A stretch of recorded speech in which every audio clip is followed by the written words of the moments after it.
interact with her. So we welcome our revered Vice Chancellor Maharaj also.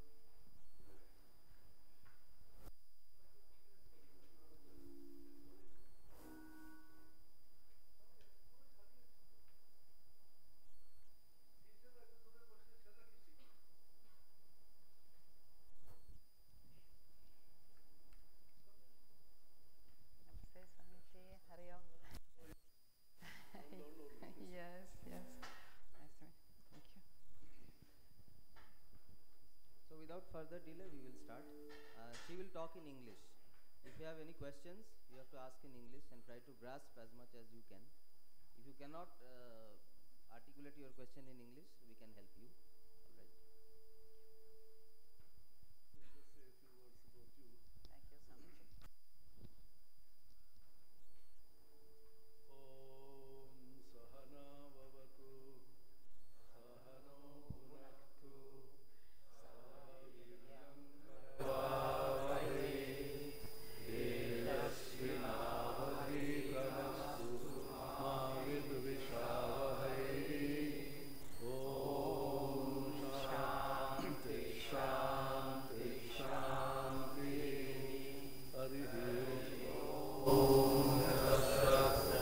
May the Supreme Being protect us both, the teacher and the disciple, by revealing to us the true nature of knowledge.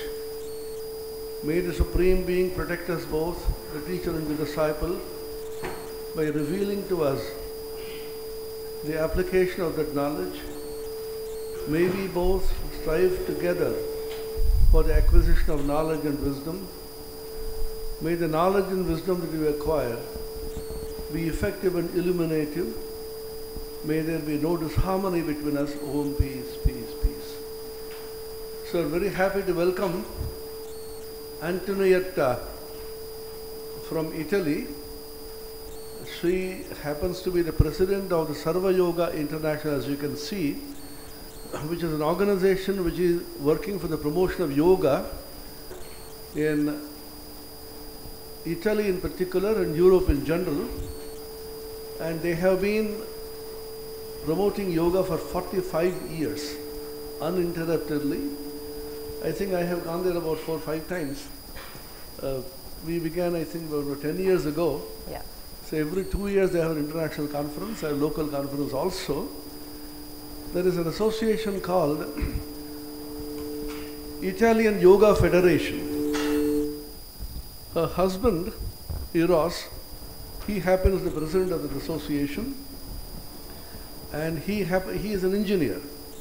He is a hardcore scientist and an engineer, and of course was not a great believer in yoga and the Indian wisdom and spirituality and so on. But there's a great spiritual transformation which came to him because of some experience, he told me, which drew him to yoga and the Indian wisdom. They are promoting yoga in schools, in government schools. And as you know, even before this yoga movement started, thanks to our present Prime Minister, even long before, yoga has been very popular, in particular in Europe and Italy. As you know, Italy is one of the most spiritual countries in the world, in Europe particularly. And I finally say, the 2 countries which are the most spiritual and most corrupt, one is India, the other is Italy. Yes. It's very strange. As you know, you have the Vatican there, the Pope, the Holy Father lives there, and that is the headquarters, the helm of the entire Catholic community. And you must have heard of Assisi, and St. Francis of Assisi was one of the outstanding spiritual giants in the world. We have visited Assisi so many times. He was in Samadhi, what we now call Samadhi. He had the stigmata, the constantly meditating on Jesus Christ. The entire spirit of Christ has really descended upon him in physical manifestation of the crucifixion of Christ. And if you go to Varna, where he had the stigmata, it's such a remote place even now, full of jungle. And there in the innermost cave, he was simply absorbed in Samadhi for days and months. So every country produces extraordinary spiritual men. As Swami Vivekananda said in the Chicago Parliament of Religions, Upon the basis of this evidence, he says, this parliament has proved that spirituality is not the monopoly of any race or a country. Every country has produced men and women of exalted character and spirituality. Upon the basis of this evidence, if anybody thinks that his religion alone is true and the others are false, I pity him from the bottom of my heart and tell him that upon the banner of every religion will soon be written, in spite of resistance, help and not fight, assimilation and not destruction, harmony and peace and not dissension. That is the last verse with which he ended his speech. So extraordinary spiritual people have been produced, and as you know, Sissi had a vision of Christ in which Christ said, my church is collapsing, you hold it. That is allegorical. He came and revived it in such a way. The Holy Father, the Pope also empowered him, and it's a huge revival. So Italy is one of the very spiritual places and fit for yoga. And yoga is not the monopoly of India or any country, just like science. You do not say that the relativity theory is Jewish because Einstein was a Jew. You do not say the Raman effect is Hindu because Raman was a Hindu. So science is universal. Science is the property of the entire humanity. The knowledge resource of the whole of humanity. Yoga in the same way is the knowledge resource of humanity. They have been training yogis, and it is very popular in schools. Now, there's a great urge all over the world, particularly in Italy, this Sarva Yoga International, with which I am associated for a long time. There's a great interest in the philosophy of yoga and the spiritual roots of yoga, apart from the various exercises. Unfortunately, when something becomes popular, as one of our great Swamis, Swami Premishananda said, popularization is vulgarization. When something becomes very popular, it becomes so cheap and vulgar. And now yoga is associated with physical gymnastics. She was mentioning yesterday, there is a gymnastic yoga. People think it's only physical exercise, but it's a completely holistic, philosophical, spiritual exercise in which the Annamaya, Pranamaya, Manomaya, Vijnanamaya, Anandamaya, all the 5 selves of man, they call the Atman, are unfolded. The power of the self is unfolded. And Yamaniyama form the basis. As you know, the moral and ethical virtues and values, they form the basis. And now everybody begins with asana and pranayama. As somebody very funnily said, yoga has now become disabled. Just like we have disability, people with disabled. So yoga has become, the Ashtanga yoga has become Shashtanga yoga with the 2 limbs cut out. And we begin with asana and pranayama, and everyone wants to do dhyana. Dhyana is the most difficult thing to do. So they want to know the philosophy of yoga, particularly the Patanjali Yoga Sutras. Apart from Patanjali, even much earlier than Patanjali, we have the Bhagavad Gita, in which there are so many shlokas which talk about yoga, and Krishna is called the Yogeshwara. And even before we have the Upanishads, the Yoga Upanishads and the Kathopanishads and so on, we have so many texts in yoga. Now the present interest of the people who have been trained in yoga in Italy under her leadership is to know the spiritual content of the yogic texts and how this yogic text can be understood in their original.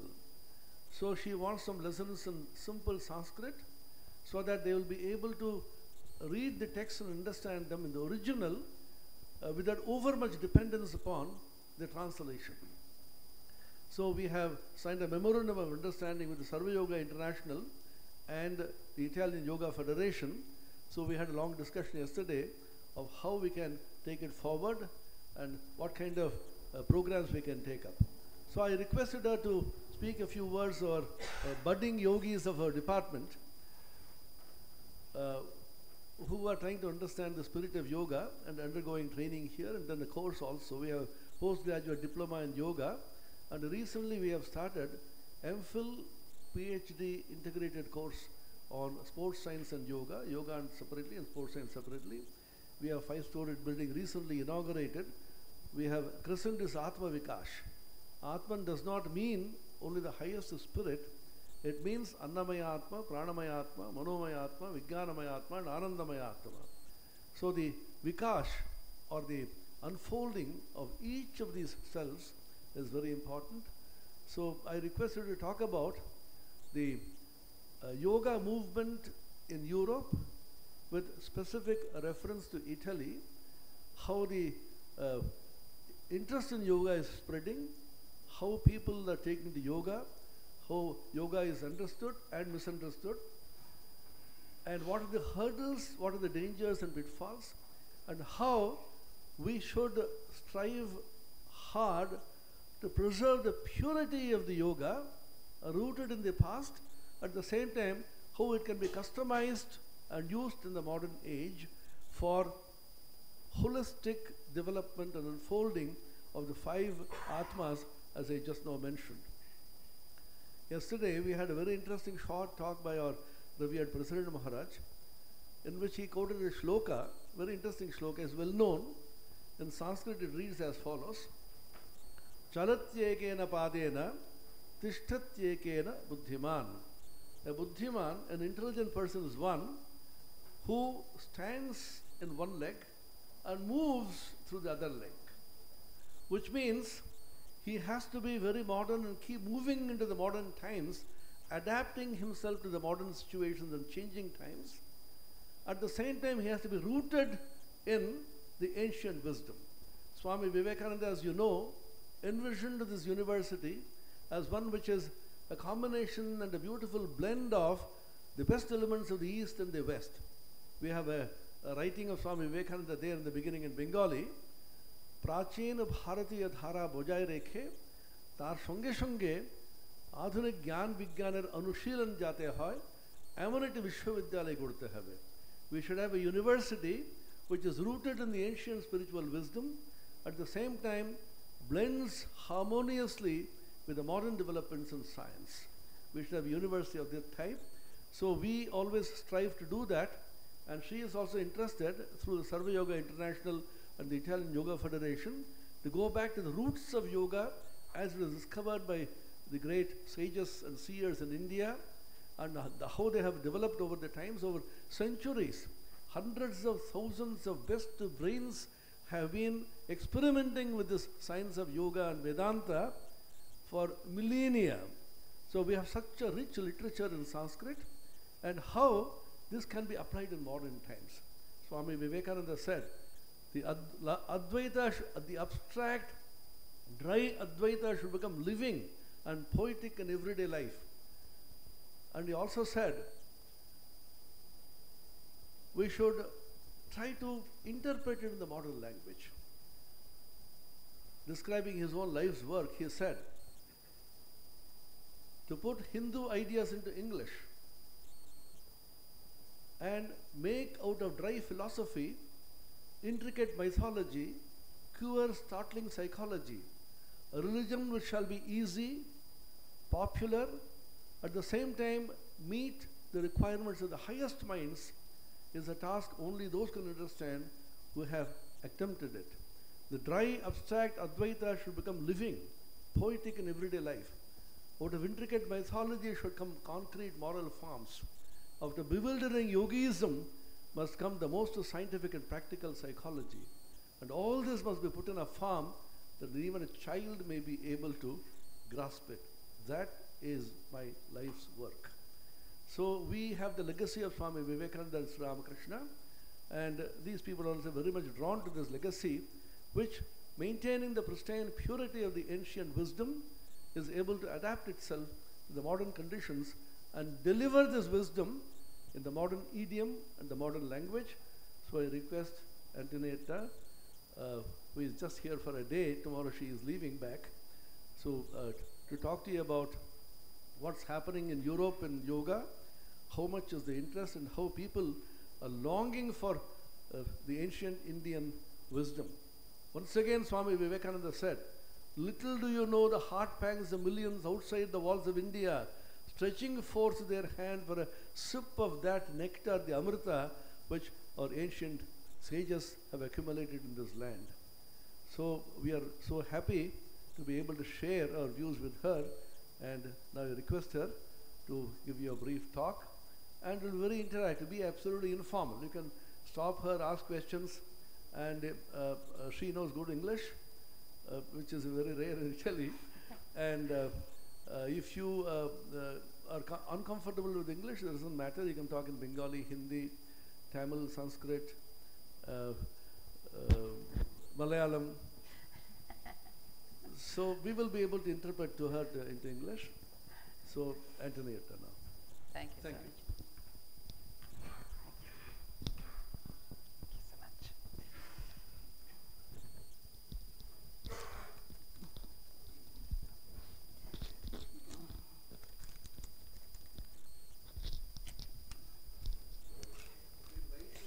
Sorry. Someone asked me to register the talk, but I think Rezi has done the best. So, namaskar. Thank you, Swamiji, for this kind and maybe too brilliant toward my personal presentation. I think I have this one. Or it's okay? It is not noisy, this one, I think. Okay. It is really for me a great honor to be here in the house of Swami Vivekananda and Ramakrishna. It's one of our first sources for yoga in our life, our private life, and also to spread yoga, as Swamiji has so well explained. I think Swamiji has a great chance to read in the thought and in the heart of people. He says exactly what I would like to say to you. So he already said, it's okay. Really, we have been involved, and sometimes we don't know why. You call it karma, we call it by chance, in some paths that you never choose. Or in India, last month. yes. She Yeah. So I don't know why. I don't know anything about India. I had quite different study in literature. My orientation is more on psychology, education, pedagogy, and anthropology. So by karma or by chance, I don't know. I have been in touch with these books, with this culture, and I immediately feel the richness of this culture. It is true, as you said, Swamiji, that yoga doesn't belong to India, but still it is born in India. And there is a strong movement, especially in Europe, you may have heard by news, and that the problem today is immigration for poor countries, especially from Africa to Europe. They think that Europe is the heaven.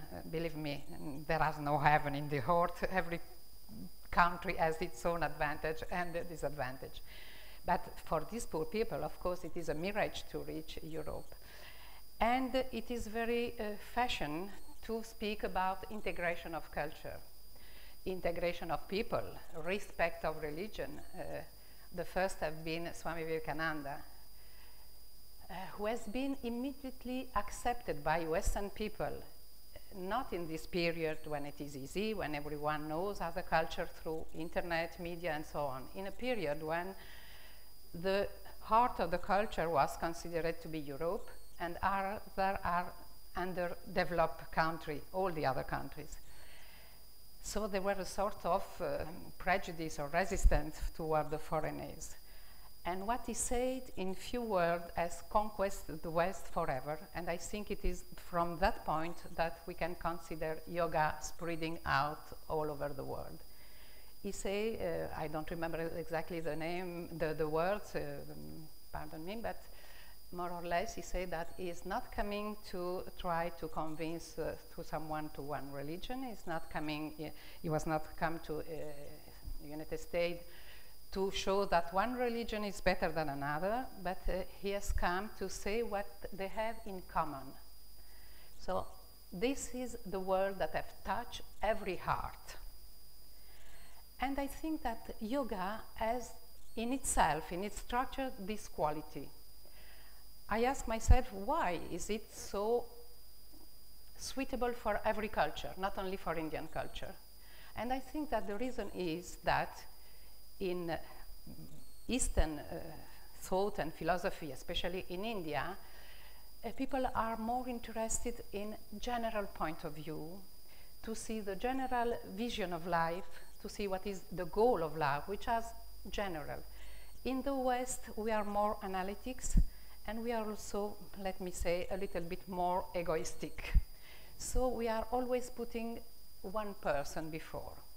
So this kind of research on what is common and general, apart from what is very sectorial and useful maybe in science or research, can be a perfect combination. Unfortunately, this combination does not always appear and immediately suitable.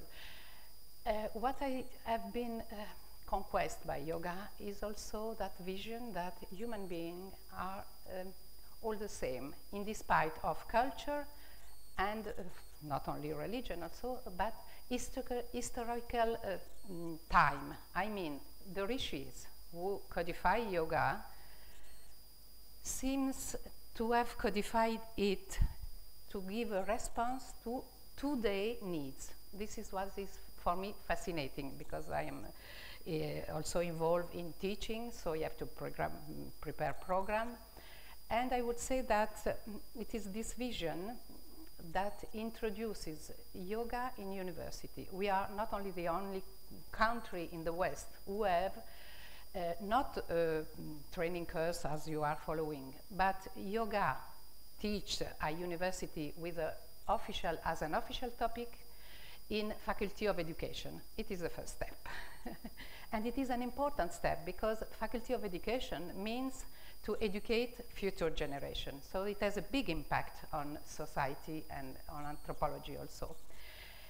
And why it has been accepted? Because I have taken exactly the word of yoga. I never betrayed yoga. But I explain in words of modern psychology and modern pedagogy. I just give you an example to understand, so it's not so abstract what I'm saying. Nowadays, it is very on fashion in modern psychology, the idea that people have multiple intelligences. Well, I would say yoga has always said that in even a more structured way. Yoga told us, upon the Upanishad and other texts, that we are made by many kosha, many bodies. Well, and even the mental body has 2 layers, which is one of the mental Manamaya kosha, the normal activity, cognitive, emotion, and so on, what is involved in Western psychology. They study only that. And the idea that we have multiple intelligences, but it is already including all the faculties that are part of Manamaya kosha, except that modern psychology doesn't know there is another level, which is Vijnanamaya kosha. They don't study yet, but I hope they will study, because this is the real, precious jewel that yoga can do, can give also in education. So the principle of any life, doesn't matter if it is in modern or old ancient time, is already included in yoga program. It's already a program.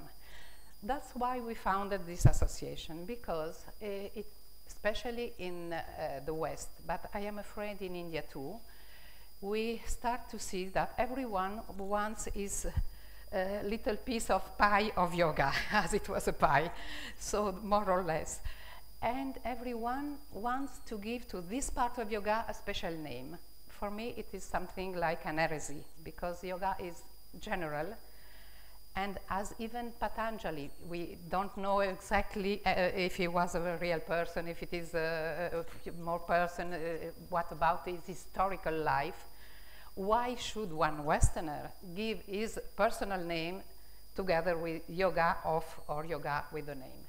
This makes me really upset, because exactly, I say, if we try to teach to our younger generation inclusion, respect of tradition, because we are more and more mixed with different civilization, why should we not respect the culture that we can keep from another country? We can benefit from this culture, but we don't have the right to change it.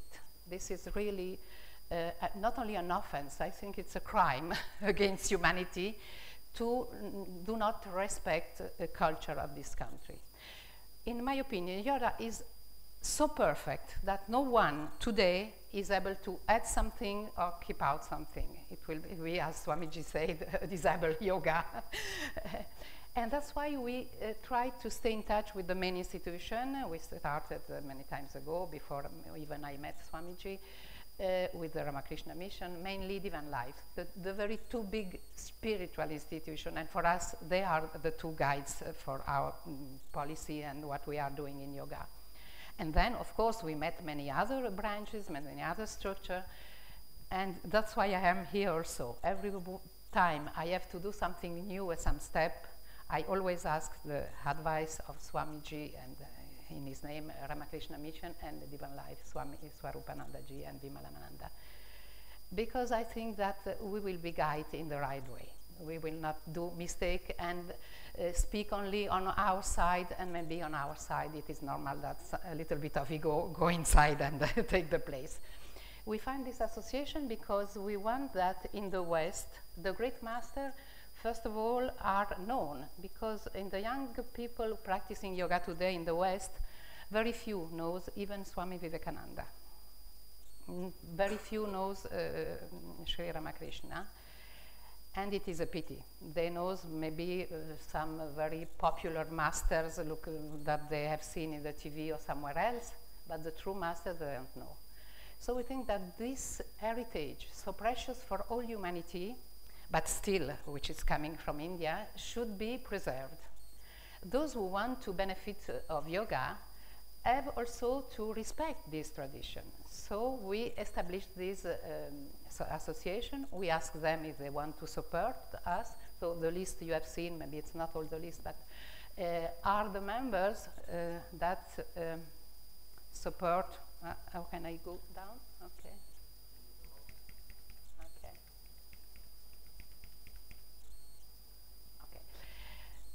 The main one that we think can give a good teaching and good instruction to the West.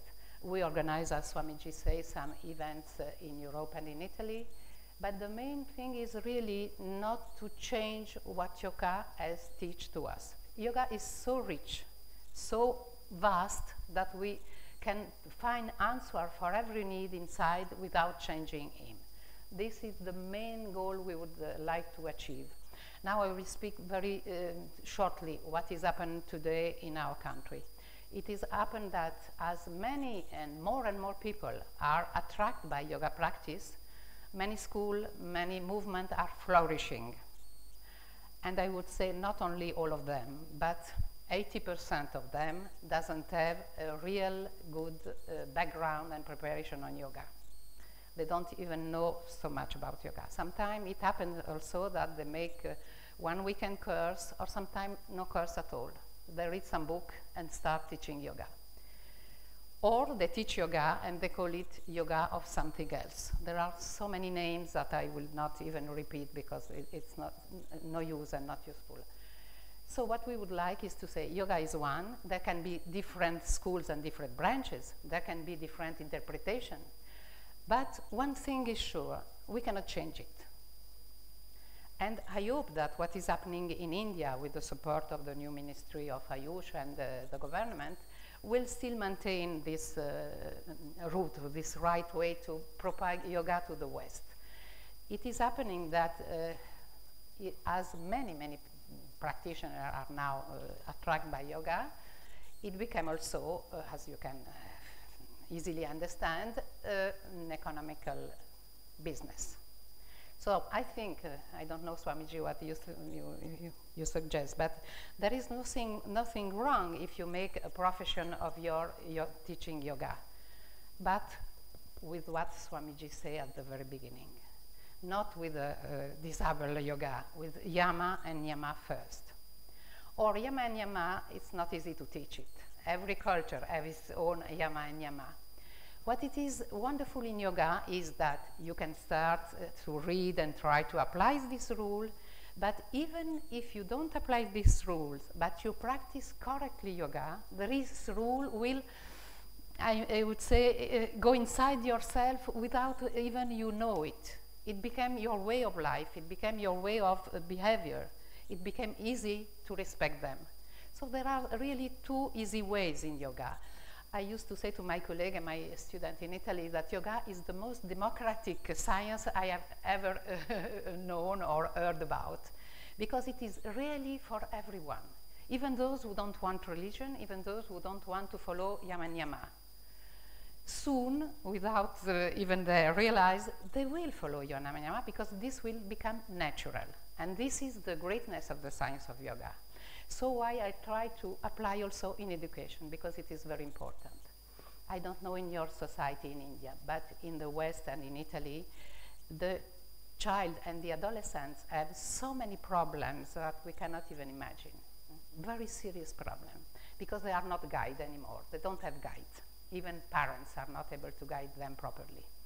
So I think that in education, if we bring this principle of yoga, without telling yama and yama, because we are not called to teach yama and yama in our public school, but teaching the techniques, the right way to practice yoga, the discipline of yoga, because it is a science and a discipline as well. Well, the change in society will be there, but will be there because there will be a change in personal people, as Mahatma Gandhi ji used to say, to be the change you would like to see in society. Everyone has to become a small cell of this change in society. In our society, we are easily de-responsibilized. I mean, it's never our fault if something happens. It's always the fault of nature, of people, of society, which is a strange entity. It's fault of the government, it's fault of politics. We never feel responsible for anything. And this is the most bad way to educate new people, young people, of course. So yoga educated also to the self-responsibility towards itself, and when you know self-responsibility, it is easier to have responsibility for others also. So this communion, this union that yoga wants with not only other people, with all the creation, start from changing ourselves, changing our level of consciousness. And I would like to end with this sentence, and then would prefer to have your question and talk with you. In one of the last Ayush conference, where Swamiji, maybe you were there too, I was speaking about education, and I say, you know, we had a really revolutionary change in Europe when the political community, European community, has made a declaration, official declaration of all the country, that the society of Europe will be based on knowledge, which is a revolutionary, because usually country and alliance in between country are on economical point of view. You can imagine you are students, so you can imagine what it means to have a society which is based on knowledge. It's really another level. And I say, I would hope that with the saints that every country, as Swamiji says, are there to guide us, but also with the guide in this century, with the person like Swamiji and the institution like Ramakrishna and others, I do hope that there will be not only a European treaty, but a global, mondial treaty where society will be based on consciousness. This will be, I think, the last step we can do as human. All the rest belongs to God, so we just have to follow his path. So thank you for this opportunity to share a few words with you. Please, if you have questions, also how yoga is going on in some practical way, not so, please ask me. I'm not able to understand Bengali or never Hindi or not Sanskrit too, but I will try to understand if someone translates. Thank you very much. Yes? Namaste.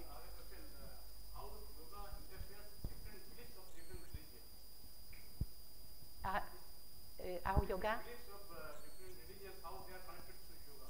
Oh, well, it's very easy because it will not be my answer, but it will be the answer of Sri Ramakrishna. He said that if someone is doing a good task in a spiritual way, so yoga also, he has to become, if he is an Hindu, a better Hindu. If he is a Christian, a better Indian. If he is Muslim, a better Indian, better Muslim. If not, he's not in the right path. I would add something also. We are very sensible in the West and in Europe to religion. And there have been a split. Religion is a personal affair. Public education, public behavior, citizen is a different affair, so they split together. Hopefully in India, I think they are still together, and this is a richness. But it's easy to make them understand that yoga is not a religion. So it's very easy. There is a sort of prejudice that many people think that if you practice yoga, you should be Hindu. We explain simply to them. That is the society of knowledge. It is enough to know exactly, and then the conflicts are no more there. So we try to explain that it is not a religion, and indeed it is not.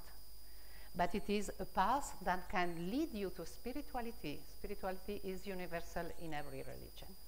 I don't know if I answered to your question. Yeah?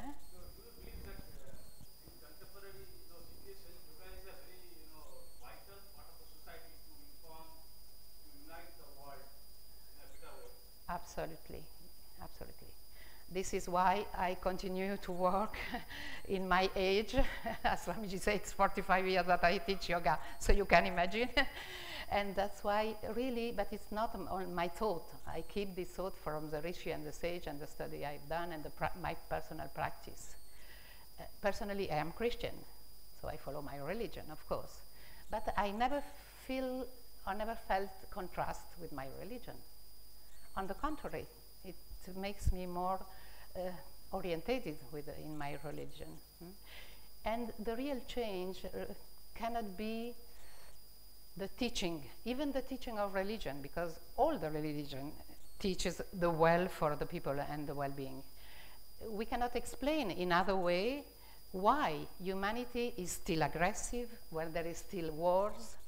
Everyone has told us, Buddha, Krishna in the mythology, Christ, everyone has told for peace, compassion, and so on. Why don't we learn anything since so many times we have been taught? Because this is the real nature of human being. There is a part of us which is aggressive in the past and today too. The richness and grandness of yoga is to have understood that, I think.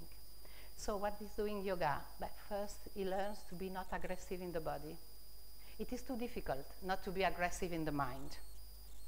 That's why it is democratic. It's for only very elevated spirits or souls.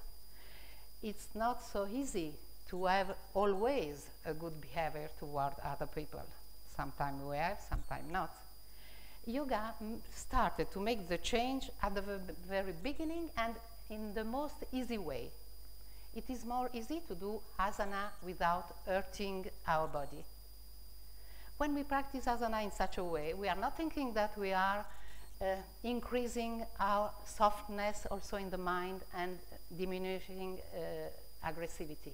But it's still there because, as they told us in yoga, kosha are not separate boxes. They are integrated. So this is a soft way, to make change.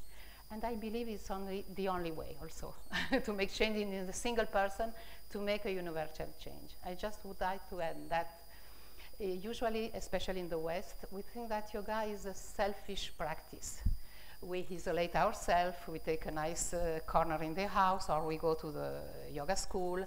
There should be silence, it will be a nice moment for us, we enjoy the practice for our personal wellness.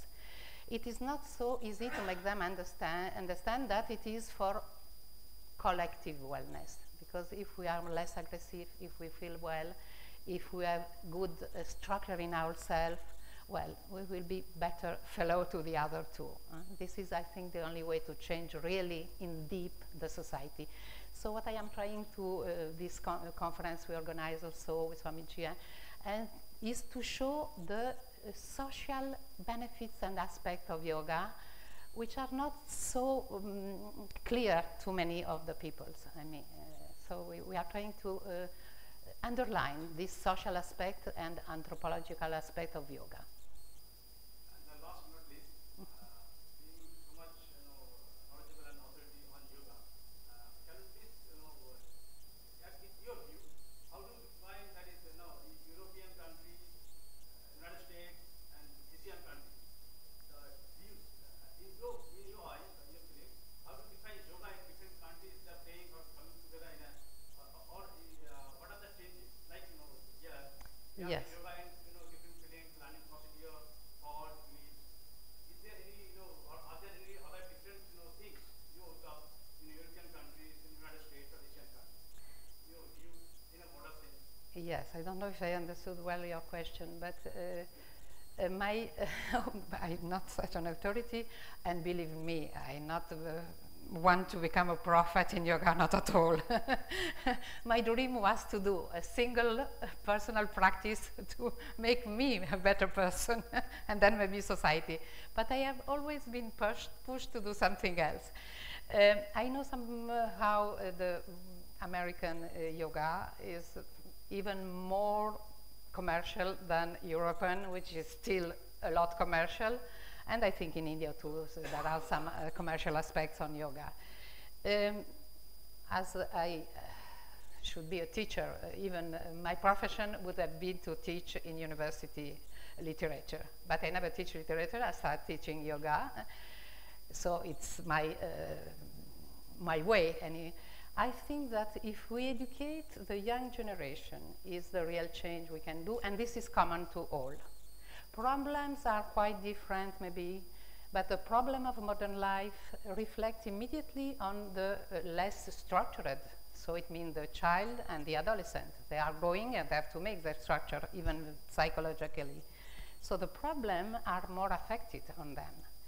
And if we give them at the beginning a kind of solution, but which is not an external solution, I hope you understand the meaning, how it is important to personally do something and to feel that personally we are able to do something. This makes a self-esteem which make you stronger in your personality, and you can follow your better your ideals and your idea.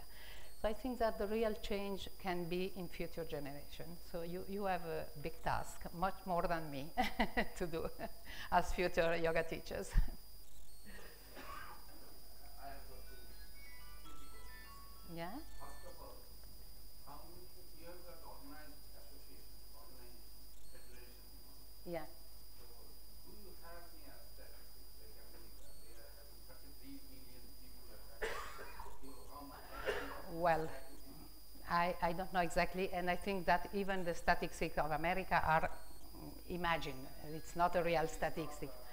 I think we are some million in Italy too. Italy is not a big country like America, of course, or like India, but I think that we are not far, at least reaching 1 million of practitioners. Even more maybe, because many schools we didn't even know. Hmm? What are the strategies in popularizing common people? What is the strategy in popularizing the yoga? This yoga, Okay. this yoga. Yeah. How is it through philosophy, or one of the another second way is to make people understand is the preventive strategy, and third is it has become gradually more popular. It is becoming. People are more attracted to it nowadays. There is a therapeutic value. Yeah. So which one you stress more and try to convince people, and how your different centers, what is the focus, more main focus in which angle? Is it philosophy or preventive strategies or therapy? Yes. So the strategy for us is to have good teachers, but only good teachers can spread yoga correctly. It cannot be one association, it cannot be one person, it can be a community. So first of all, our association, our Italian association was focused on training teachers, yoga teachers. A good training of yoga teacher, good knowledge, means to spread a good quality. Then there are all the other way of publishing yoga, And I think we cannot do anything against publicity, against the big structure that many of the events that are organized in our country, and I think in America too, are organized, I don't know if you know, but by some advertising company. When economical crisis start, they were the first to suffer from the crisis, economical crisis. So they have very well understood that there is a field where no one have yet worked, which is yoga. So they start to organize yoga festival, yoga magazine, yoga channel, everything. I think that really, honestly, we cannot do anything against that because they are too powerful and too rich. And our poor association of yoga can do anything about it. We work on education. So those who are trained in our school should have this quality. And we don't focus on a special part of yoga. We teach integral yoga. So Hatha yoga, we have philosophy, study of text, maybe not as deep as you do in India, because also we have a lack of language and understanding also of the language.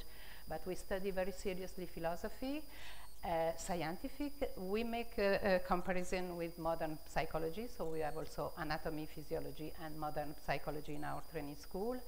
And we don't teach as yoga teacher these topics. We call for every topic a very expert academic university teacher. So we have a staff of teachers, and this is the way we try to, this is our strategy. We don't think about strategy, but we can call strategy. Can you quickly talk about the course which you are running? You said 4.5 years. Yes, our training course for yoga starts with people who had the secondary level of school diploma, so before university, or university graduate. We ask them to have at least, before starting the training school, 3 years of personal practice of yoga, certified by their teacher. Then they can apply to attend the school. They will follow 3 years during weekends, very intensive weekends. It's 8 hours a day, Sunday and Saturday and Sunday. And then a workshop of 1 week at the end of every year with the exam, control of the matter, and so on. So this is the first step of the diploma. And they start after 3 years. They have to write a thesis, discuss a thesis with the commission, and then they can get, if they success in their study, of course. The content of the courses is, as I told you, we have anatomy and physiology, modern medicine, I mean, modern Western psychology. We have then the topics of, we have philosophy, and philosophy, they are usually our professor of a university that are involved in Eastern philosophy or Indian philosophy. So they know Sanskrit usually, and they know the text, but they are philosophers. I mean, very few of them are yogis, but we need at least to have this expertise. Then we have the yoga topics, specialized, and for every yoga topics we have only one teacher, so we can go deeper in this teaching and go deeper in the topic. So we have, of course, asana, we have pranayama, we have all the steps we call mental or manas yoga, which means pratyahara, dharana, and techniques of dhyana too. We teach also mantra, not only as a recitation, but the meaning of mantra, what the change it can mean in the mind. So in some affordable way, they can understand also mantra, some psychological effect of the mantra. And then we have some from time to time, some expert or some Swamiji who came, or we have some lecture of expert that can came. This is mainly for the first 3 years. Then they can get the first degree of diploma, and those who want, they have 2 years more specialized. So now we have 2 branches, and we will have one more, which is meditation in cooperation with Swamiji, and this online also teaching. We have one branch specialized in yoga and wellness. It means not to cure, because we are not medical and we cannot call it cure, but to prevent or to get wellness and health. so the more benefits of yoga. And we have another specialization, which is yoga educational, to become an expert to teach yoga in school.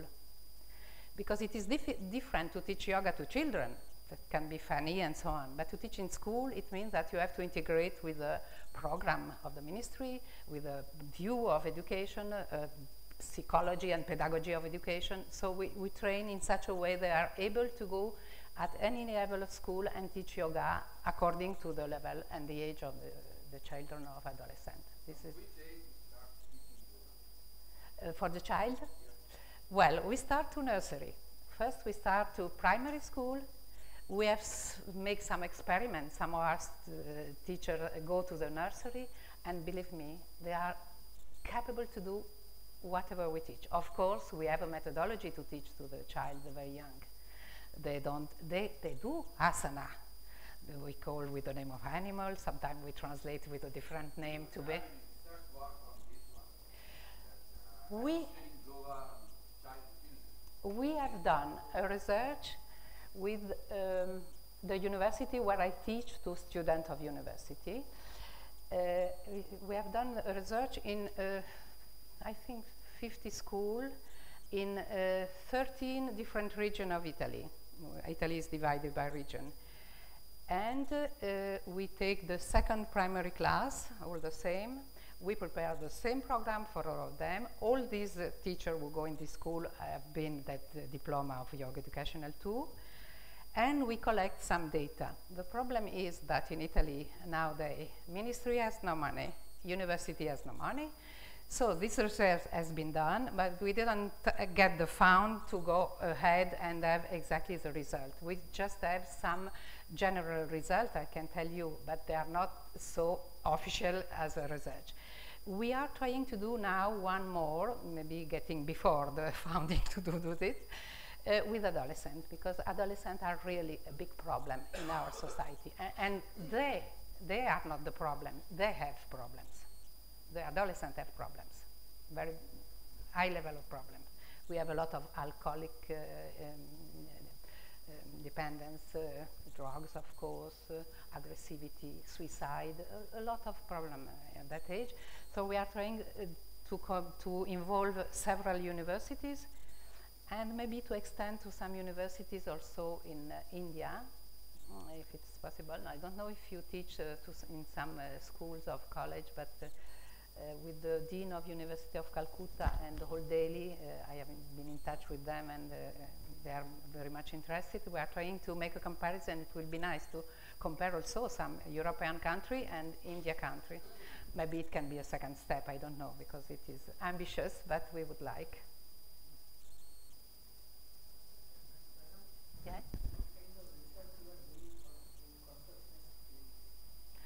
Well, really speaking, we are not doing research because we don't have the instrument and we don't have the structure. We are not like this beautiful university. We are an association, but we give classes here and where. It is very difficult in our country to have also a place where to stay together. So we are not doing special research, but we are connected with some university interested in it.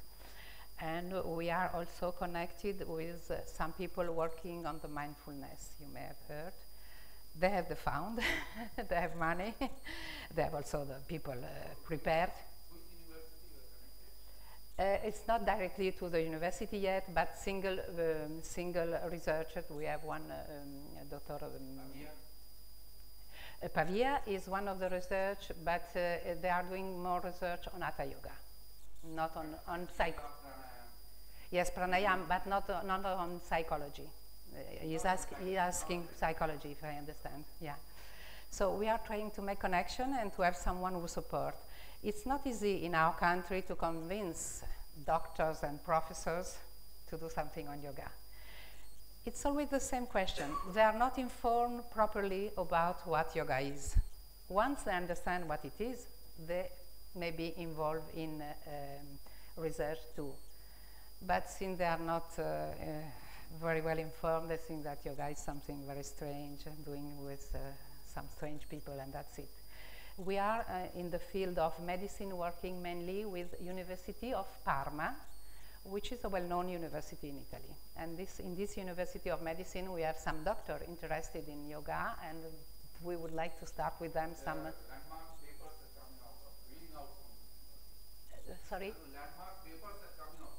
Ah, In journal, okay, okay. Well, we hope to have this kind of opportunity. you having like chanting, rosary pranayama and all, those kind of what they have done. Yeah, yeah, And yeah. they relate with the physiological changes Yes, yes, and got the benefits also. yeah. You are speaking of... Professor Bernardi. You are speaking of an experiment of Professor Bernardi, I would say, and Professor Bernardi does this research with our student diploma in our Italian Federation School. So he does the research on our teachers. I was wanting to do some work with him. Yeah? At that time I was working yearly. So he came to me, one of my thesis went to him, my student. Ah. Oh, really? Yeah, yeah, yeah. He's, He wanted, he proposed some study, higher altitude. Because he has got all those work, little bit. Then somehow our department DSC went, so it was not true. But very interesting work. he's one of the few in Italy who is doing scientific research. Yes, yes, you're right. Once upon a time I had very close interaction. Yeah, yeah, yeah, yeah. I think he is part of our association. He teaches also in our classes. Yes. In yoga wellness, he's one of the teachers. Yeah. But it's still at the beginning. I mean, it's starting right now. Yes? Sorry, I cannot hear you. Naturopathy? Well, I would say in Italy, there are separate branches. They don't cooperate together. I'm not informed and I'm not prepared to give an answer to naturopathy. There are people following this branch of medicine, but in our country they are not connected with yoga. They are their own way of spreading and treating. We don't have a Ministry of Ayush in Italy, unfortunately. Here, yoga and naturopathy, but both of them always keep apart. Yes, yes, Yogis say yoga says naturopathy is something. yes, Naturopathy yes, keep things. yeah. It's just a natural thing. You are right. Yes, we do. Even here, it's a confusion. But in some way, we yogi, we are happy of that, because if we say yoga and naturopathy, yoga seems to be a branch of medicine. It can be, but it's not only a branch of medicine. So I think it's right, even culturally, to separate the branches.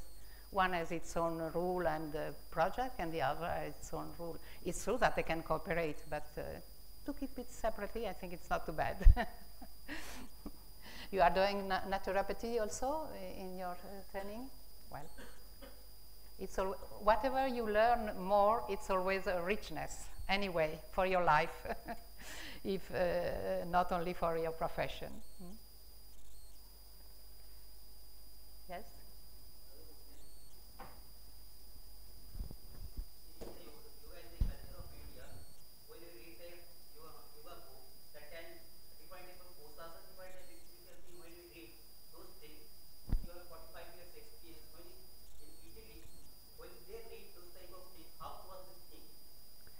Can you help me, because I can't understand very well? 5 koshas and all that which is common in Indian textbooks. Ah, okay. So how those Italians take it and how they understand this? They find Well, if you explain properly, they understand. Italian people are clever, yeah, believe me.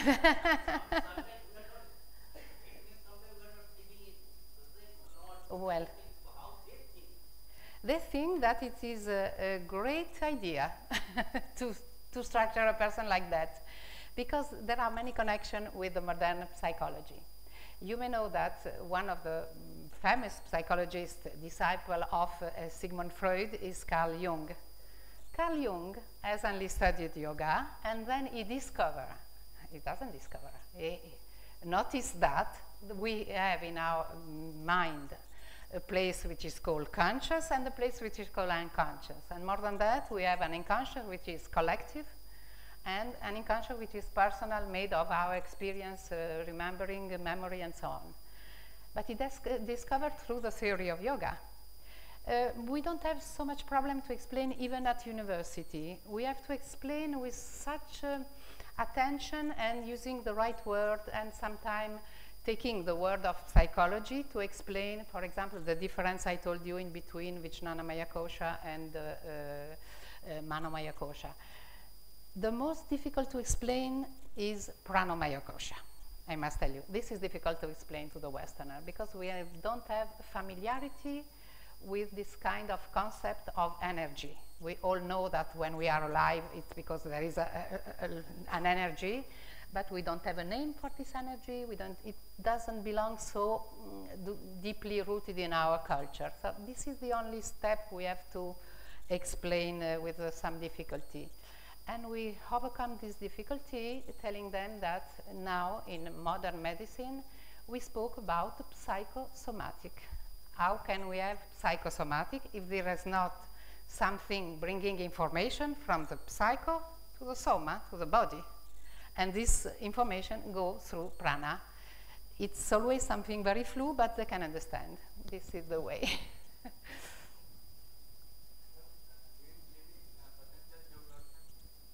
If I believe? Well, I'm not asked to believe. It works, I believe. No. I think this is the root of yoga. What is yoga? Oh, no. Thousands of people, much more prepared than me, have tried to give a definition of yoga. I would not give definition of yoga. It would be an offense to Indian people. I can tell you how I try to make my first class students at the university, they are not yogis. They are future teachers that do education faculty and are prepared to teach. So I will try to explain them yoga. And I start from the Sanskrit word, yuj, which is, yes, the instrument that take together the two animals. So what are the two animals or more animals in the human being? They are the obscure forces. We call them the instinct, the egoistic forces, which are very strong. Then, if yoga is the science that take an instrument to put together, is something that unifies. This is a sense. Not only if it unifies, it's not just to make a good afternoon and to make a party. Yoga unify, like the instrument in agriculture, for example, make together the animals. If it unifies, it is with a goal. It is to do something. In agriculture, it is to work the earth with two animals with their force. In human being, is to orientate it, to orientate the forces towards a goal. So it means that you must have a goal in your life. You cannot live like an animal, going on, growing and dying without a goal in your life. And if you have a goal, you must also have a map to follow this goal. And yoga is great for that, because it has given a map, a very precise map, better than satellite and Google Map, to orientate you to the true goal of the life. And I say, this more or less is yoga. And many things more. I don't know, I cannot say any more about yoga, it's too big. But even if we understand a small part, it is important. You can transmit to the other people this small part you get in your side, and you have matured yourself. Yes? Can yoga be a replacement of medicine? Because in 21st century, it's a big problem of medicine and side effects and all of that. So my view is that in the next generation, it will be a good choice between yoga and medicine. So what is your view on that? Okay. If we think that yoga can be a medicine, as in my country and in Europe in general, use medicine, I will say better not. Because medicine is another way to be de-responsibilized. You have some illness, okay, you get a small pill, or 2 pills, or 10 pills. But medicine should tell you also what you have to do to improve your health, not only to cure. When you need to be cured, okay, you have to be cured. But then, if you make the same style life mistake, no need of pills. You will take pills all your life. So if it is in this sense, it's better that we don't confuse yoga with medicine. It's really something else. But if we understand yoga as a methodology to improve the inner intelligence of body and mind, because they work always together, even when the body is ill, the mind is involved. And to make stronger the body, stronger the mind, as an effect to face the illness with more resource, personal resource, yes, I would say. In this sense, yoga can be a very good medicine for the present and the future too. Mm?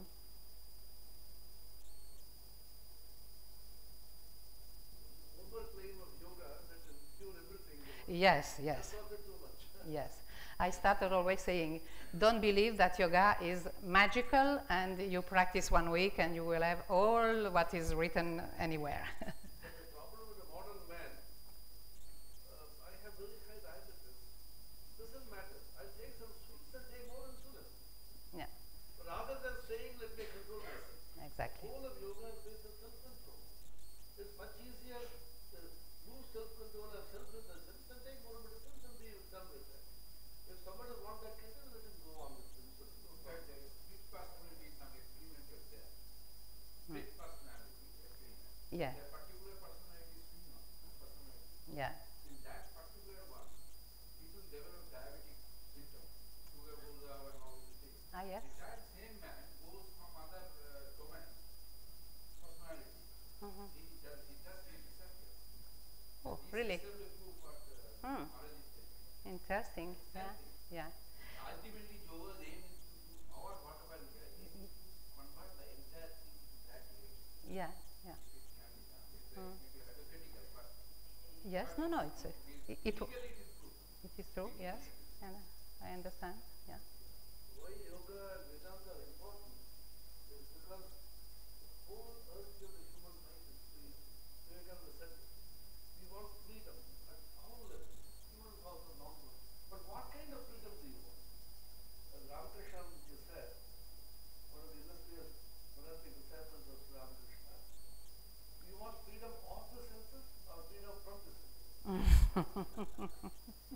Yes, All of us long for freedom of the senses. But are you going to be the master of yourself or you will be slave to senses? I always tell the truth. Your tongue says, eat this. You may be suffering, but still I want to eat. Will your senses be the masters or you be the master? yeah, I will say you shall not eat this. You shall not. I shall say you shall eat this. You shall. I want to be the master of myself. That's the ultimate aim. That's the great joy in being a master rather than a slave. We want freedom, but we are slaves to the senses. That is why yogis, Vedantins are called Maharajas. Because they hold a kingdom in which they are ruling the principle. Christ also said, my kingdom is not of this earth. yeah. I am the king of the Jews. So we want complete freedom, which will be able to control us. My yogis can control every limb of the body. They can stop the lungs, they can stop the movements of the heart. Every limb of my body and mind will be under my control. Think of that joy in having this freedom. Then you allow the body to heal. All is not to be good. But without asking me, it will not be able to. This is the mastery. There was a question, sorry, there was one question before, okay? Maharishi Patanjali, during his time, he correlated works of two other rishis and propounded this body-mind union of body, mind and spirit. Over time, people found this practice to be hard, and we had mystics and some martial arts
if I understood well, you would like to know how in our yoga schools. Other philosophical local schools, Okay. popular schools in your regional schools of philosophy, and how you want to integrate this discipline of mind, body, and spirit with those schools.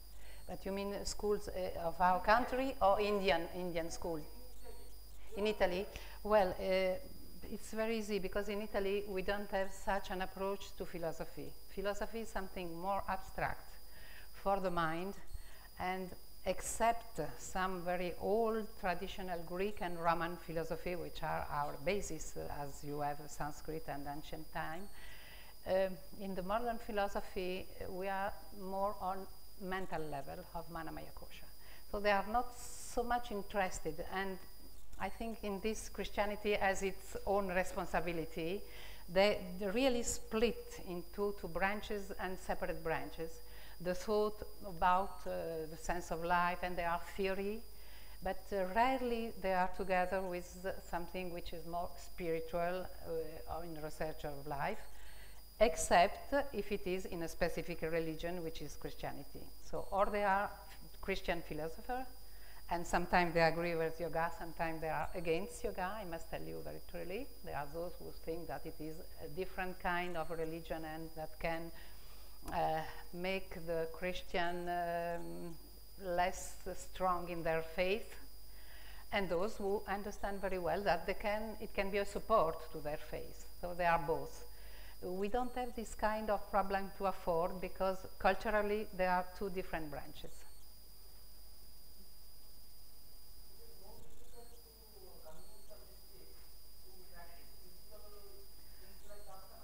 Absolutely.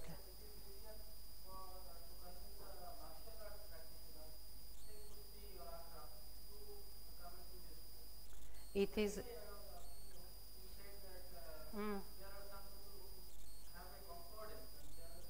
Yeah. And for the physical point of view, in our country, it is even more difficult. Because as I told you, in our history also, and philosophy also has been influenced always by religion in a particular country or culture. In our culture, in the Middle Age especially, there have been really a sort of totally split in between what is soul and body. And the body is the inferior, degenerate part of the soul. It's not like in yoga, a part of the soul.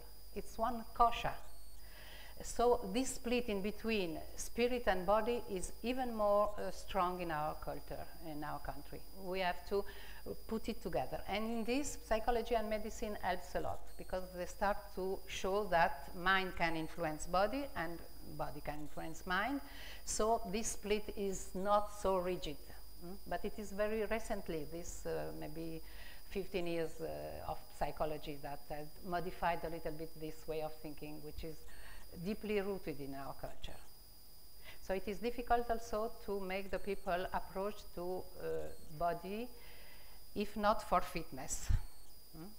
Once they experience that we work on the body, but we feel wellness, we feel relaxed, we feel also more calm on the mind, it's done. But to convince them to experience, it's not so easy. Yeah, Om Shanti.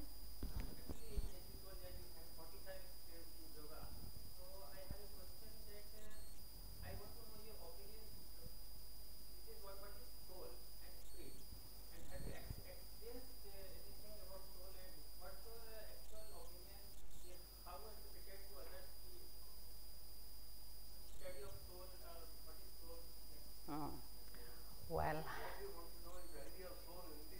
okay. Because if you want to tell me what is soul, I say, I'm sorry, no, I cannot tell you. Okay. Yes, it's more or less the same thing. It's more or less. The distinction in between Atman and Brahman is not so deeply rooted in our even religion culture. And, but we say exactly the same thing in other words. We say that we are part of God. We say that God is inside us. Christ say himself, you have to look at God inside yourself, not outside. So it's more or less the same thing, using different words. The real distinction or definition of soul, Atman, no, it's not my field and I cannot explain it really. But we can say that more or less is the same thing, same thing. But in culture, soul is the field of religion.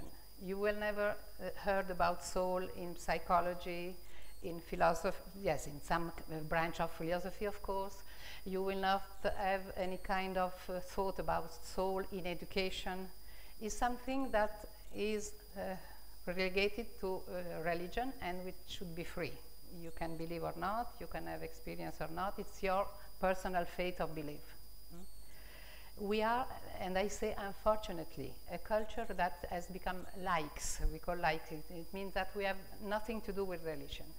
There is really a split in between culture and religion in our all the Western countries. And this is, I think, a pity, because it could be a richness to have together as you still have in India. But many of us think that we have a soul.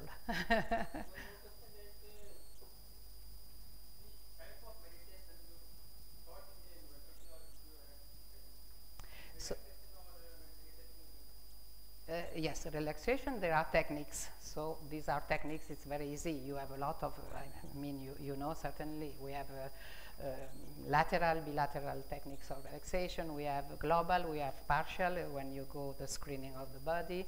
We have direct, it means that you work more on the body, or indirect. You work on thought, imagery, and images that can induce relaxation. So there are a lot of categories of relaxation that they learn. Meditation is something quite different.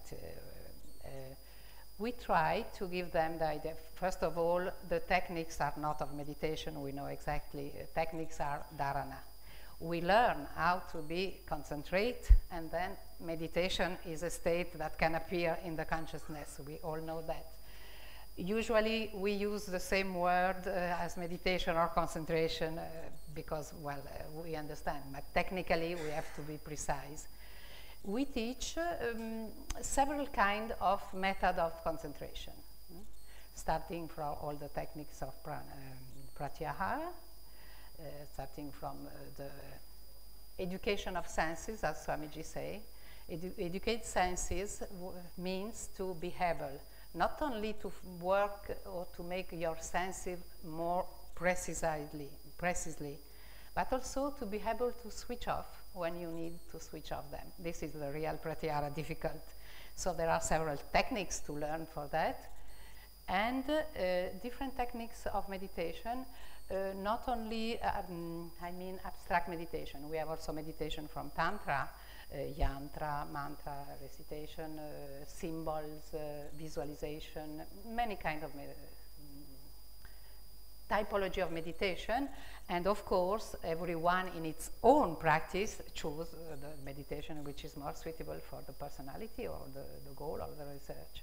But in our general classes we teach the way to first do chitta shuddhi, the purification of mental purification, because you cannot attend meditation if there are some impurity. So there are also techniques in the books that are explained, and we try to give a view of many of them, so they are more prepared to afford. Also according to the kind of student they will have, because if you teach to the young people or you teach to the elder, you need also to have several techniques to be able to adapt them to the public you will teach yoga. Welcome. I wonder about the soul which you're mentioning. You are saying, yes, we believe it's a soul, we have a soul.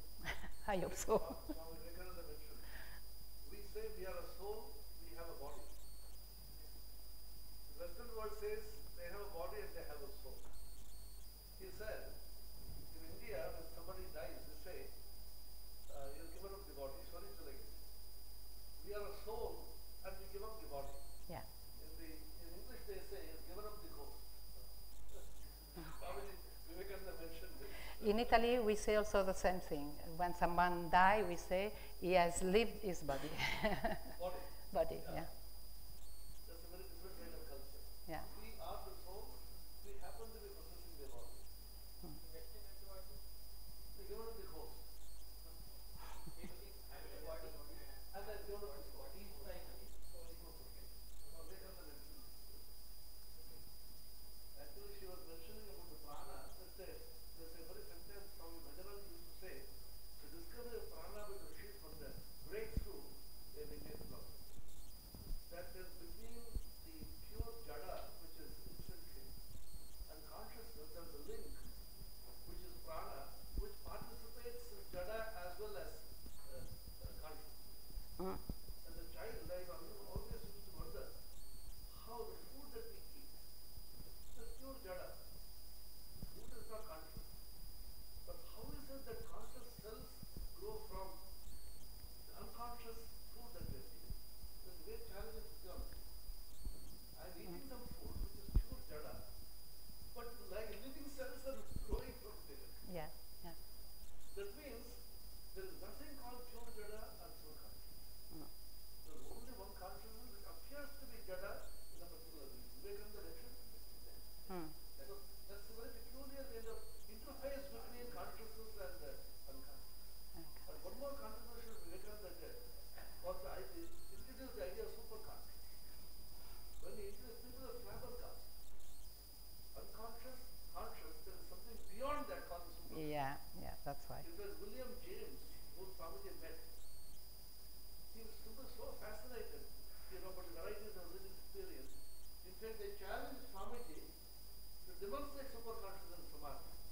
And then they tested it. Swamiji went to do Samadhi, they tested it and said, we're living beyond science. Even Yes. Ramakrishna was tested. Yes. They said, clinically and physically you are supposed to be dead. Yeah. So the yogis died several times and come back.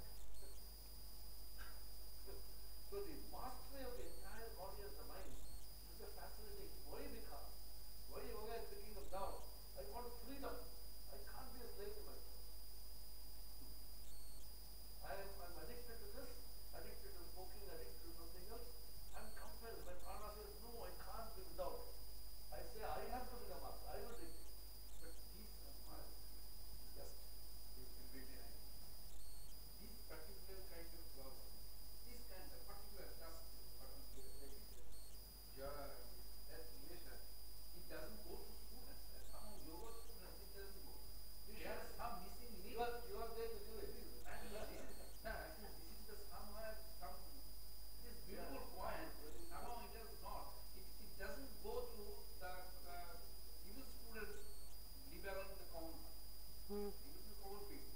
Yeah. It doesn't go. That's why all the Annamaya, Pranamaya, Manomaya, Vijnanamaya, Anandamaya, it's a beautiful paradigm of the Upanishads, which solves many questions. Yeah. Yeah. So they always say the physical sciences, you have the Annamaya, and the biological sciences, you have the Pranamaya, psychological, mental sciences, you have the Manomaya, and the spirituality begins with the Vijnanamaya and matures into Anandamaya, and you go beyond. It's So the whole thing is integrated Paravidya, Aparavidya integrated. Paravidya ends at the Manomaya. And then Aparavidya takes charge. And they are dovetailed. The Upanishad says, one is filled with Dera Isha Purna. There is no hatred, there is no gap between you. Yes. That's the main point. It's kind of a continuum and a dovetailing of one kosha into the other. In fact, the word kosha itself is not the Upanishad. So Bhajananda once pointed out, the original text says Atma, Annamaya Atma, Pranamaya Atma, Manomaya Atma, Vijnanamaya Atma, and Anandamaya Atma. And Shankaracharya, to suit his philosophy, he converted the word into kosha. Kosha doesn't exist anywhere in the original. Really? That's very interesting because its language are so very evocative. Each one of them Yeah. is an independent self, Of Atma. autonomous with its own law. The body has its own law. The body has its own intelligence. Yeah. Now psychology is talking about the body language, the body intelligence. The body tells you, I am not well, don't eat this. Which happens to animals. The animals are not built out of viveka and discrimination, and then they don't say, oh, this meat is kept here, should I take this? They are under instincts. But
your stomach with junk food, Yeah. the body says, please, I can't eat this anymore. The animals knows, but human know. Yeah. Yeah. But in the case of a dog or a cat, the body still will reject it. Yeah. But man has an intelligence not to eat it, but he will go on doing the wrong thing. Yeah. Well. Yes, anybody else? Hey, Amit, waiting for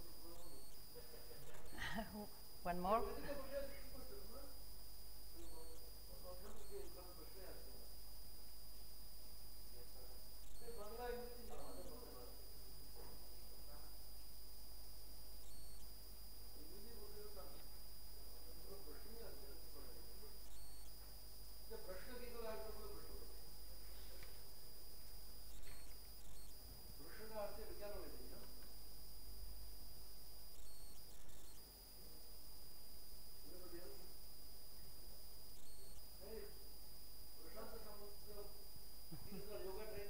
Oh, nice to meet you. Well.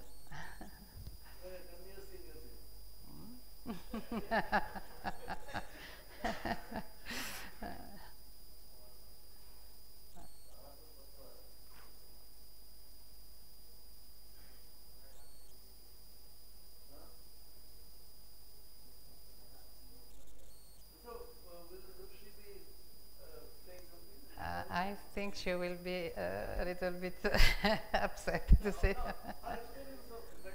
Vuoi dire la tua esperienza di yoga, Resi?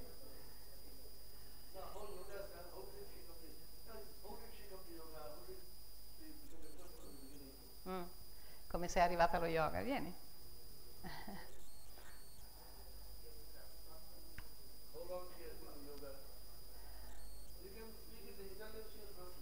Ok. Ok, vieni.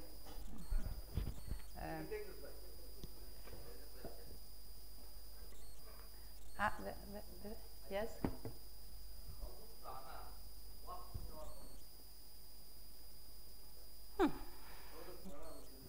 How does prana work in our body? I think that prana works in our body because our body is made of prana.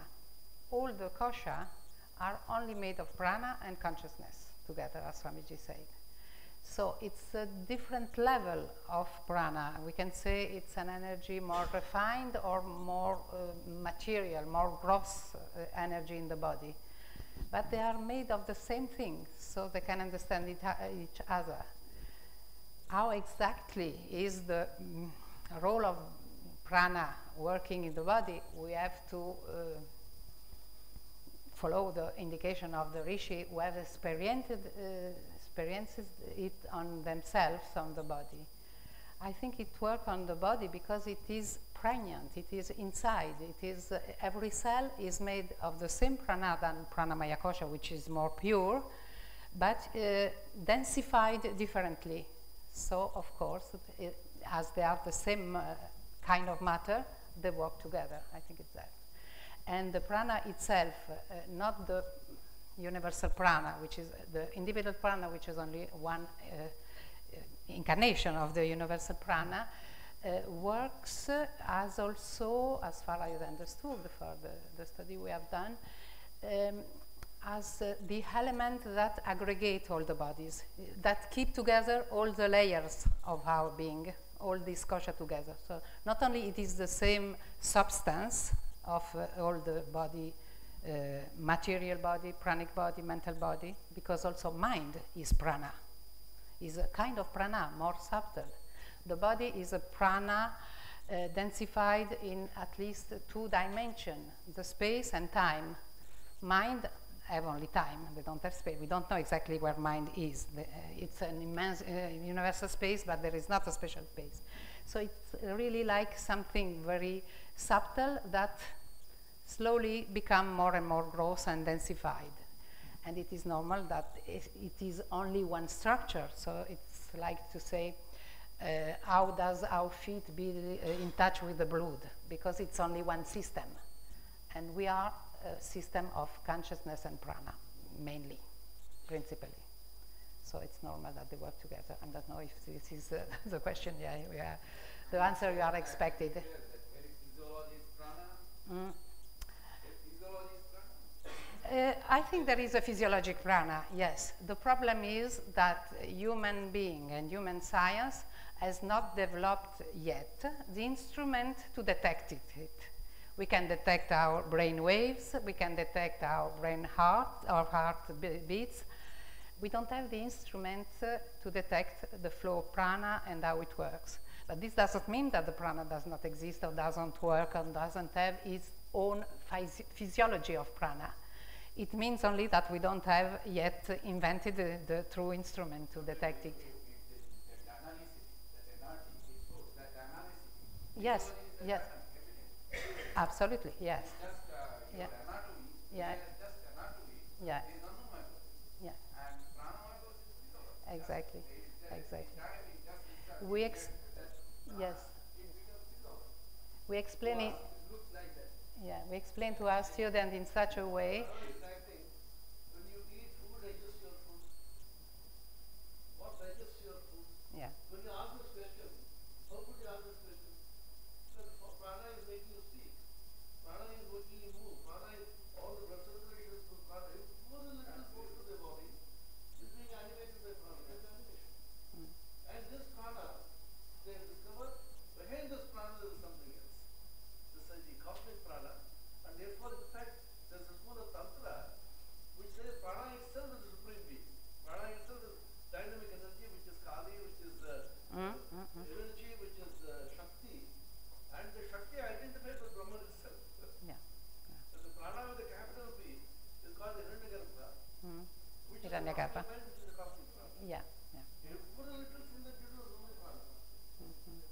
We explain in such a way to our student at the beginning when we. Prana is what moves the Actually, he says pranayama, pranvayu.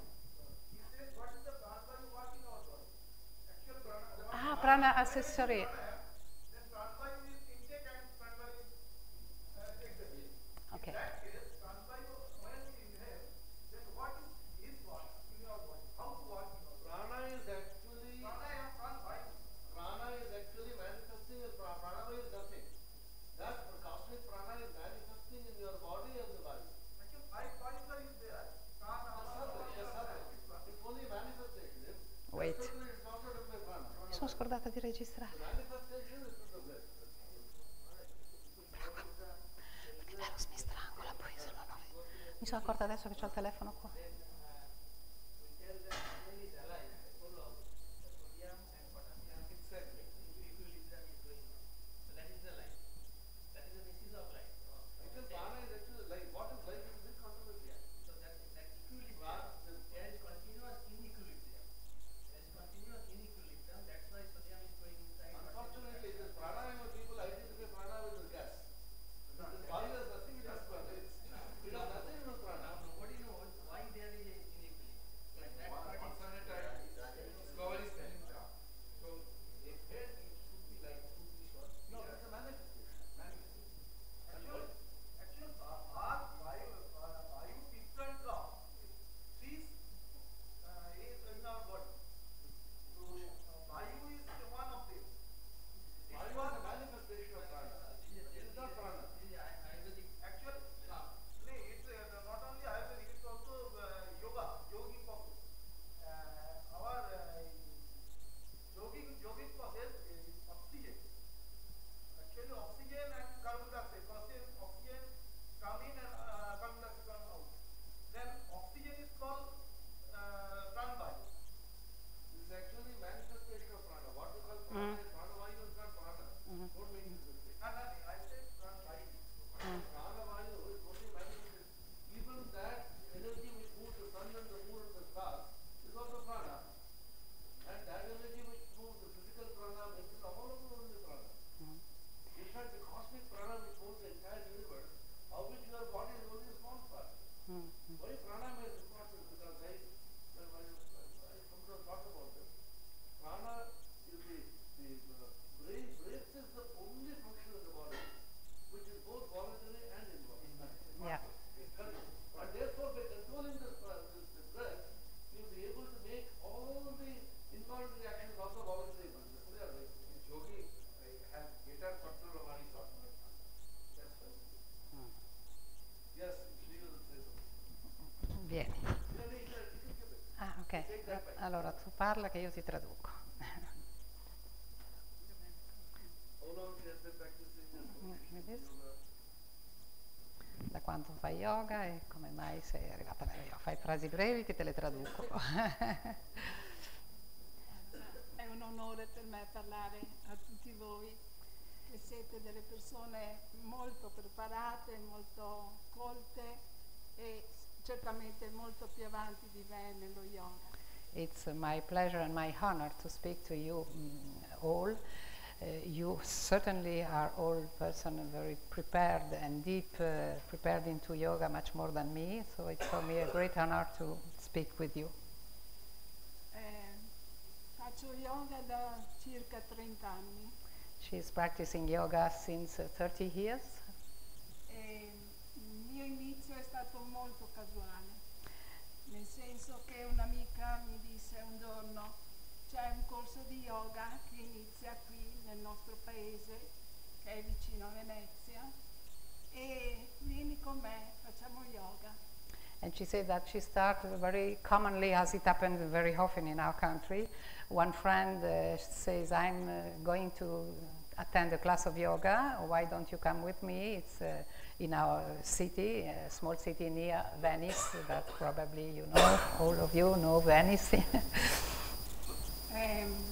C'è da dire che il mio interesse era più rivolto a un lavoro sul corpo All'inizio.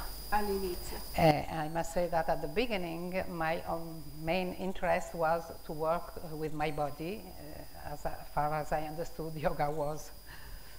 Perché ero insegnante di scuola materna con i bambini piccoli e quindi avevo capito l'importanza di fare delle attività legate al movimento, allo spazio, al tempo, all'affettività. As I were at that time a teacher in nursery school, I thought that this can be useful for my job because I was working with small children, and that I would like to work with the small children on space, on dimension of time and space, and especially with movement and body. E quindi ho frequentato diversi corsi, fra cui di teatro, di psicomotricità e altri.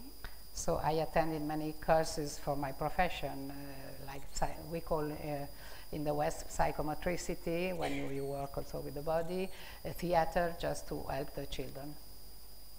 E alla prima lezione di yoga per me è stata molto speciale, And the very first class of yoga has been very special for me, perché ho capito che era quello che cercavo.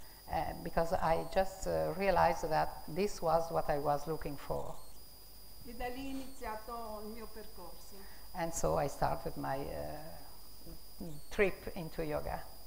Ho cominciato a frequentare i corsi della Federazione Italiana Yoga, So i she- seminari di Eros e di Antonietta, She started doing the training course in our association, Italian Yoga Federation, and the workshop we organized, my husband and I.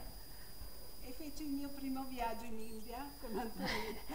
And she has done his first trip to India with me, and I must say, I will add, that she, from that first time, she always come with me every time I came to India, not only with a group of other students, but when I came alone, like this time or other time, she's always with me. Hai capito cosa ho detto? E siamo andati alla Divine Life Society, dove c'era Swami Krishnananda, We went to the Divine Life Society. At that time, the director of the Divine Life was Swami Krishnananda, a disciple of Shivananda. egli diceva sempre ad Antonietta: come please, tu domande e risposte così. And when we have satsang with Swamiji, and he was a silver Swamiji, not so easy to. He always asked to me, "Do you have question? Please, Antonietta, ask question, or your group has question." E così rivolsi allo Swami la grande domanda: quando si incontra il maestro? And so she said once, I keep the opportunity to ask to the Swami, when does it happen? Then we can meet our master or our guru. E gli rispose che avrei viaggiato molto, And he answered, you will travel a lot, però hai già l'Antonietta. but you already got Antonietta, which is me. Allora pensavo che sarebbe stato difficile realizzare tanti viaggi perché nella mia vita non ero poi così come d'abitudine di viaggiare. E quindi ho pensato che questo non sarebbe forse mai accaduto. Oh, sorry. I translate into Italian. I'm sorry. She said that I realized that probably I will not travel so much because in my life I've never been a big traveler and I have my job and so on. So I thought it would be difficult to realize this project. Ma dopo parecchi anni si è realizzato questo. But really after some years this happened.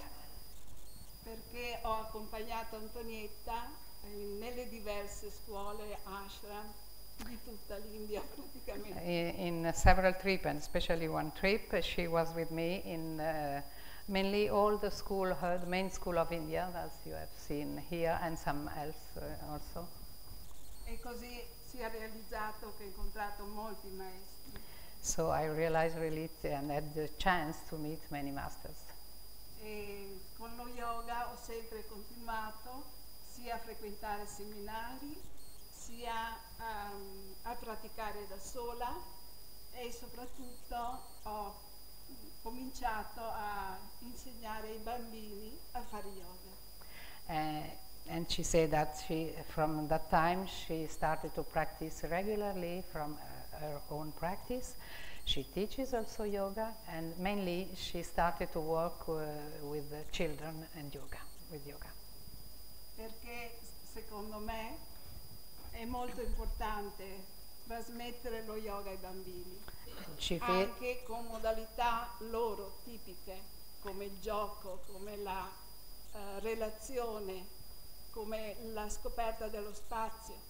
She feels that it is really important to teach yoga to the young children and young people for themselves first, but also as a relationship. It learns to the young people how to relation with others and within themselves.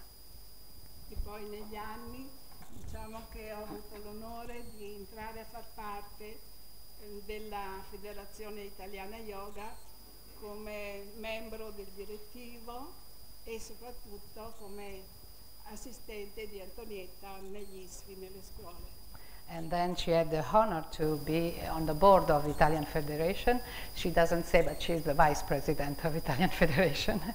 And also to be my assistant in a training school of the Federation for Yoga Teachers. E continuo tuttora. And I continue. E il mio interesse si è mantenuto sul corpo perché sento che è importante mantenere il corpo per supportare la meditazione. And my interest, my primary interest, I continue to do that, and I think that it is important to work also on the body, but now it's more to support meditation. Grazie. Thank you.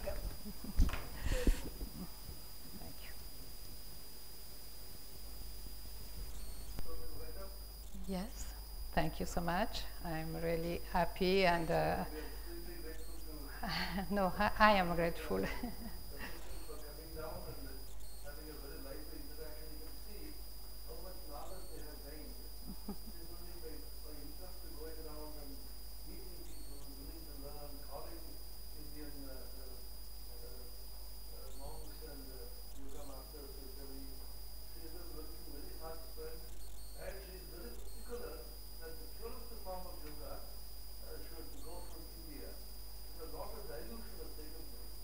Not that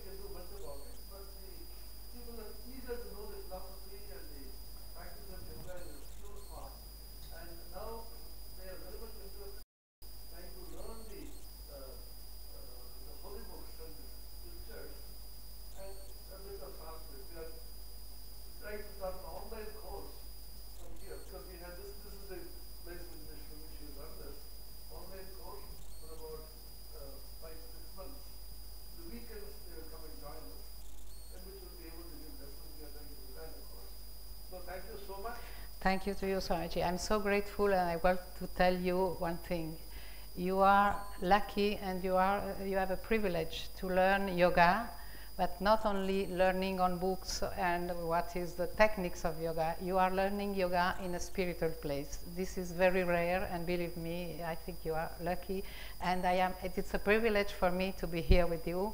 And every time I came to India, I came to Swamiji, because he is really inspiring us every day in such a simple way, but in such a deep belief in yoga and what he is doing. So I am really grateful to him for all the support he has given to us since the very beginning. Thank you.